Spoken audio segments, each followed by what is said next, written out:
Hi and welcome back to Shocking Teachers. So this is the third time I have tried to film this video in the last 2 days. Yesterday I filmed the whole thing at home outside. It was quiet and I was pretty happy with it, and then I watched it back and realised that I was out of focus the entire video. Then this morning I tried to film again at home. I was all set up, sitting on a towel on the grass because it was still wet. And then the council mowing guys decided to start mowing on the front verge. So that flew out of the window. So then I thought, stuff this, I need to get this video filmed. I'm going to go and get my coffee, which I did, my usual double shot skinny grande white chocolate mocha. So I went and I got that and I thought I'll go and find a park somewhere to film this video. Now for me, filming in public is something I'm not really that comfortable with at the moment, so I had to find a park where there would be no one, and being, just like 8:45, 9 o'clock, there's no kids around because they're all at school, which is really good, but I still feel really awkward filming in public. But I found this beautiful park. I knew it was here. It took me about 15 minutes to find it after I got my coffee. Anyway, so now I'm sitting on this massive, I'll show you, this massive tree here. I'm sitting on the roots of it in shade, and you know what? I might have gotten away from the council mowing noise, but you can still see the highway. You can still hear the highway. How you going? And there's people riding past. So it's really awkward, but I'm going to do it anyway. So much for no one turning up. Yeah, that was really weird. Right. Anyway, so let's get on with this video before anyone else comes in and gives me a weird look and has a giggle at me filming this video. What was I talking about yesterday? Oh yeah, well first of all, yesterday was my birthday. And don't ask me how old I am because it makes me sad. I kind of hope that the numbers start, going backwards. That'd be nice. But it was my birthday, and yes, I did have to work on my birthday because that's what grown-ups do. But it was the best day. I had the best day. My kids and my husband woke me up with presents and coffee in bed. Still had to get to school at a normal time, which is fine. Got to school and there were cards on my desk, and my students have been singing happy birthday to me every day all week. So it's kind of getting a bit old, but they sang happy birthday to me again. And one of my math students actually gave me a box of chocolates and a card claiming that I was the best teacher ever, which, part of you goes, oh, that's so sweet. And the other part of you goes, well, how many other teachers did you say that to? But I'm going to claim it. I'm going to claim best math teacher ever. Even though it's probably not true, I'm going to claim it anyway. And then the best part of it was all my students actually worked really hard. They were really quiet, and they actually put in a huge amount of effort, which was amazing. Best birthday present for a teacher ever is when every single one of your classes, the kids actually achieve something. Like all of them achieved something. So good. So good.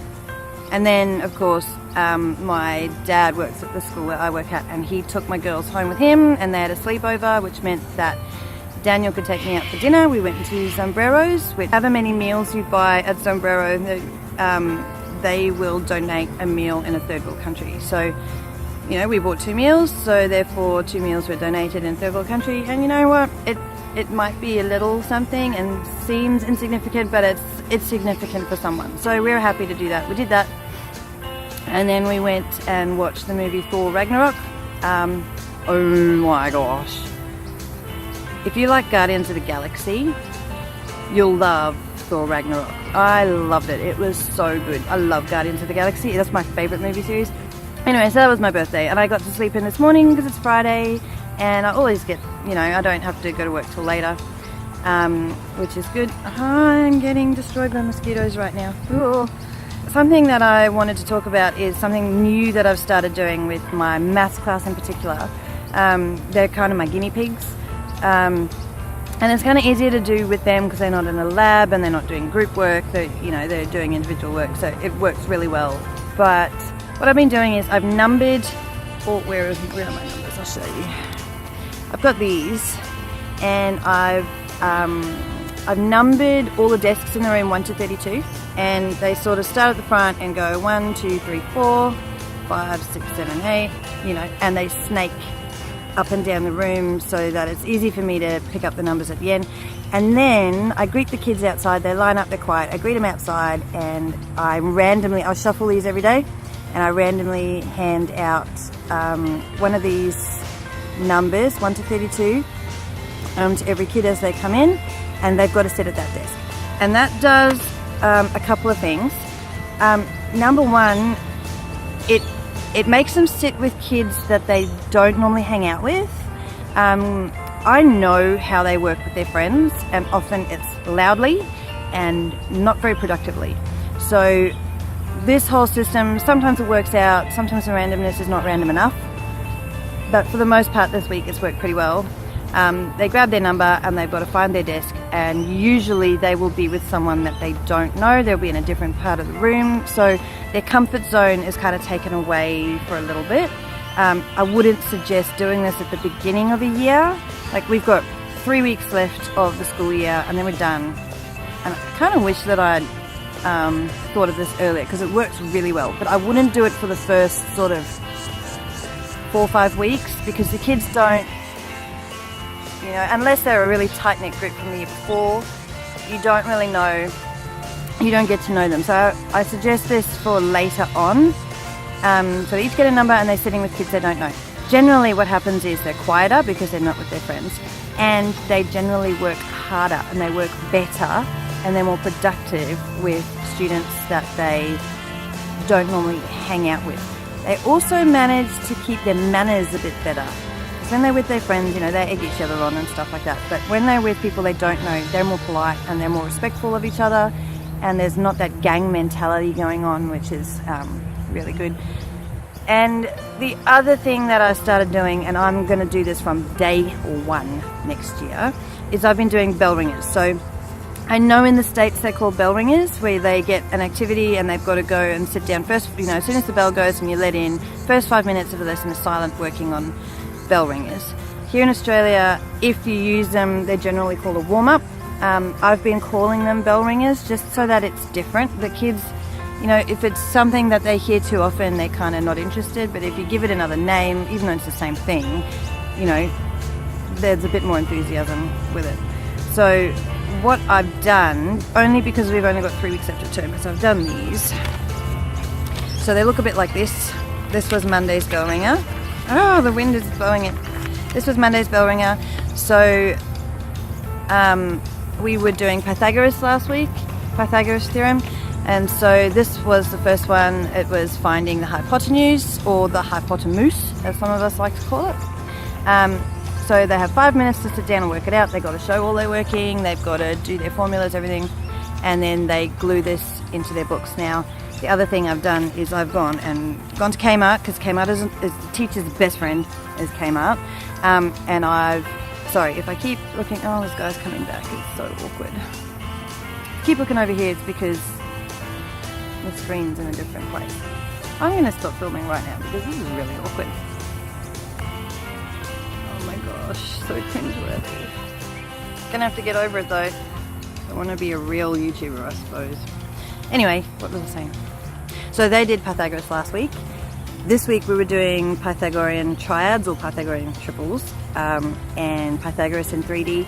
But I don't want them doing bell ringers of the work they're doing this week. What I want them to do is to do bell ringers that cover the previous week's work. So number one, it's formative, like a mini formative assessment to see, that they got it. Number two, it's revision. We've got a massive semester test coming up, so that's 2 terms worth of work. That's a lot of curriculum to cover in 2 terms, and it's a tough test. Like, it's hard, and they need to be able to revise. They need to be able to remember week to week, and they don't generally. So number 3, it's routine, and kids love routine. So when they get to my class, we greet outside the door. They grab their number, and then these bell ringer sheets are on my desk, and they go in and they grab one and sit down and start working straight away. Now, at the beginning of the week when I started doing this, they did not know what hit them and they were so noisy, and I just thought, oh, it's not going to work. But as every teacher knows, these things take time. And yesterday, my noisiest kid was telling everyone else to be quiet when we were meant to be doing it in silence, and they pretty much did. And it was awesome. And so next year what I'm going to do is I'm going to actually have it spiral bound.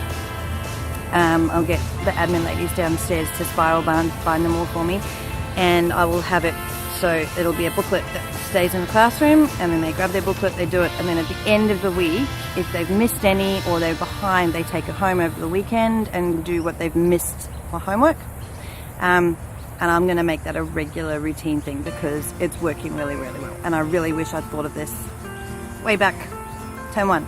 I still don't know what I'm doing next year. Like, I know that I'm at the school still. I don't know what my loading's going to be, so I don't know if I'm going to be at point 6, which is 3 classes, or at point 8, which is 4 classes. My feeling is leading towards a point 8. Prefer to stay in a point 6, but I have a feeling in order for me to keep my job, I'm going to have to pull a point 8. And I have a feeling that I'm going to have 2 junior science and 2 junior maths classes. I'm hoping to stay in 7 and 8.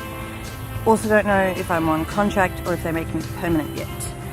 So, but at least I have a job next year where I want to be, which is awesome because I love my job. One thing I want to do over on a channel called Kerfuffle Land, that EJ Kerfuffles is a English teacher down in New South Wales, Australia, and she works in the public system. So her teaching videos I find very interesting because their whole system is totally different to the private sector, you know, where we work. And I'm really enjoying her channel because, and I'll link Kerfuffle Land down below, because she just puts a different perspective on, and she teaches English, so she teaches a different subject to me, which is really great. And I love to see how different teachers with different subjects and different perspectives talk about behaviour management and all that kind of thing. And her videos have really encouraged me to actually step up my game in the classroom. So I'll put a link to her down below. She's doing a teacher tag. The November one was behaviour management, which I might try to get to next week, because I'd really love to join in with the teacher tags. They're so much fun. So I'll link Kerfuffle Land down below. The other teacher that I'm going to link down below is CJ Reynolds, and his channel is called Real Rap with the Reynolds. He's from the US, I think New Jersey, and again I'll link him down below as well. He has been a major source of inspiration to me. He is just so upbeat, and even when things are tough, you know, he's got a really good attitude. He is an amazing teacher. Like, if I was to have a role model teacher, it'd be this guy. Like, he is the bomb. Like, he is so good, and his videos are hilarious. Like, he is so funny. But he's got a real heart for the kids, and he's got a real love for them. And you know what? It made me go, you know, well, what am I doing with the kids? Like, yes, I complain. I'm being one of those toxic teachers. He just did a video on toxic teachers. And I watched that, and I actually ended up in tears because I thought, crud, I'm one of those teachers. That's horrible. I don't want to be that teacher. You know, I want to be like, you know, the Reynolds. I want to have that kind of attitude. And here I am complaining about kids and, you know, joining in all that nasty talk in the staff room, and which is really easy to do in our staff room because we don't have individual classrooms. We're all jammed into one common space, all our desks in there. It's like an open plan office. It's crazy. So, you know, there's nowhere to really, you can't escape. So it takes a real huge amount of effort to not become one of those toxic teachers when there's so many around you. But that video, Toxic Teachers, that he did really hit home for me, and I don't want to be one of those teachers. So check out his channel. He's amazing. So I will link him down below. Make sure you know, tell EJ Kerfuffles and CJ Reynolds. Let them know that I sent you over. And just, they're awesome. So check them out. Anyway, I'm going to go. Like and subscribe. I can never remember which side it's on when I film backwards. Like and subscribe, and I'll see you on the flip side. Bye!